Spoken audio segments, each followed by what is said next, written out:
So again today on Sports File, we delve into a little bit of NHL history that longtime fans of the league do know, but for novice ones, not so much.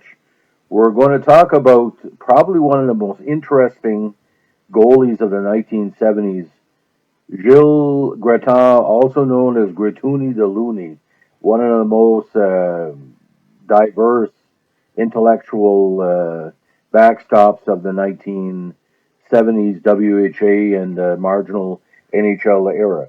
Now, born in LaSalle, Quebec, the 5'11", 160-pound goalie, very small for a Quebec goalie, was a very highly acclaimed Pee Wee player as a youth as he played in the 1965 Quebec International Pee Wee Hockey Tournament. LaSalle at the time had a good program, and he played a very interesting stand-up style that drew interest from the OHA, or which is now the OHL. He began his junior hockey career in 1969 with the Oshawa Generals, and after 3 years in Oshawa, Gratton was drafted in the fifth round of the 72 NHL amateur draft by the Buffalo Sabres. Now, instead of signing with Buffalo, where his brother, Norm Gratton, who had actually eventually played with Buffalo after he was acquired from Atlanta. He decided not to sign to Buffalo, but he decided to jump to the new WHA. Now, Gratton was basically every time he would do an interview, his legend would grow and grow. He's best known for his crazy goalie mask style, which was kind of a combination of a tiger and his astrological sign Leo.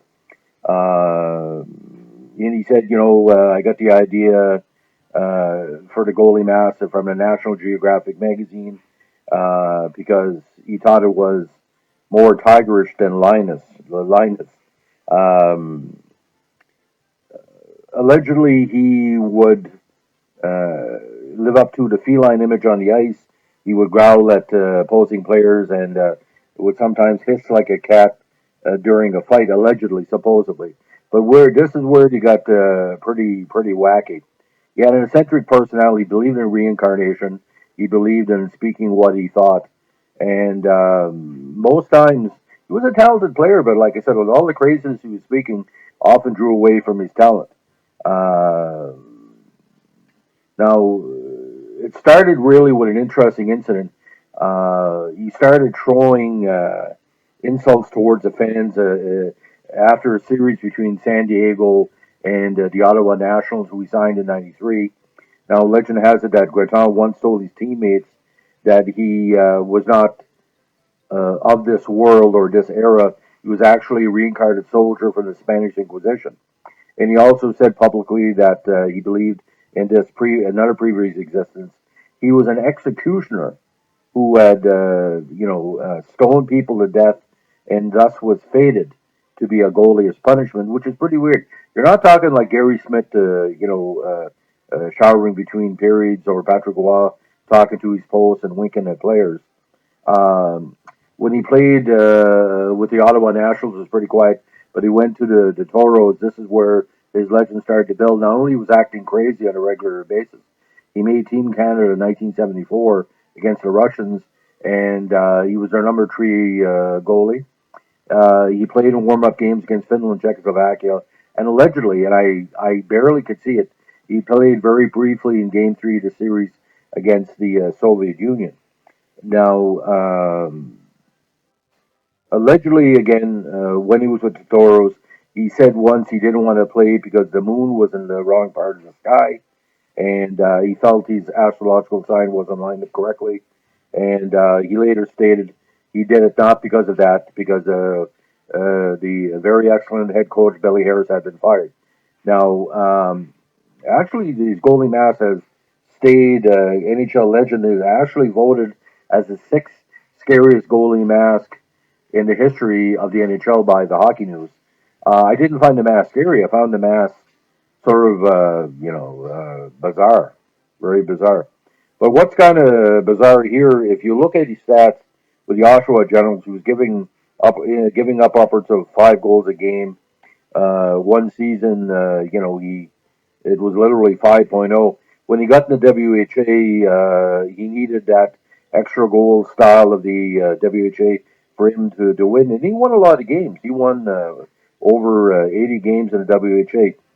But when the time with the Toros ended, he ended up with the St. Louis Blues for a little bit. Played with the Rangers in that unsuccessful rebuild in 1977 when the Rangers had traded everybody and when Esposito was really the only key player left. And his career wrapped up in New Haven, the AHL, in 1978. Could he have played more? Yes. Could he have been a better inspiration to a lot of the francophone goalies that came up after that? For sure. But the book that ECW Press wrote, I haven't read it yet, but I heard from my colleagues in the media it's an interesting read. Um, was he a character? Yes. Was he someone that deserved all the media recognition? Back in the 70s, baseball players would often talk crazy. It was very rare for a goaltender to be cerebral besides Ken Dryden. But Gilles Gratton stays in the minds of Canadian hockey fans because not only he helped solidify the Toronto Toros when they were probably the second most popular team in Toronto. The Toros at one time were more popular than the Montreal Canadiens and Boston Bruins in Toronto because you had Frank Mahovlich, you had Paul Anderson. You know, it was a good team. For him to play against the Russians in '74 as the number three goalie is a distinction. I saw him play. I didn't find he had anything to learn me or learn any other fans of goalie to be a great player. But after the things he said wasn't embellished, or the things he did were was he that crazy? Well, he didn't, do like Gary Smith and other people, all kind of fights.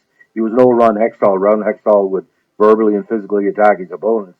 Uh, you know, uh, Tom Barrasso would berate the referees on a regular basis, same as Dryden. There was much more wackier goalies than Gilles Gratton, but again, the lost potential. He could have been a great player because when he came into the NHL, a lot of people said, "Hey, man, maybe he's going to make something of himself," but he just didn't fit in the straight lace NHL of the mid '70s. Even though, again, with the Rangers, he had a lot of media on his side saying, he can be a good backup, 35 to 40 games, and maybe the Rangers would have been worse in '77 if he didn't have Gratton in that. So in this ice storm Tuesday in New Brunswick, we wish you happy days.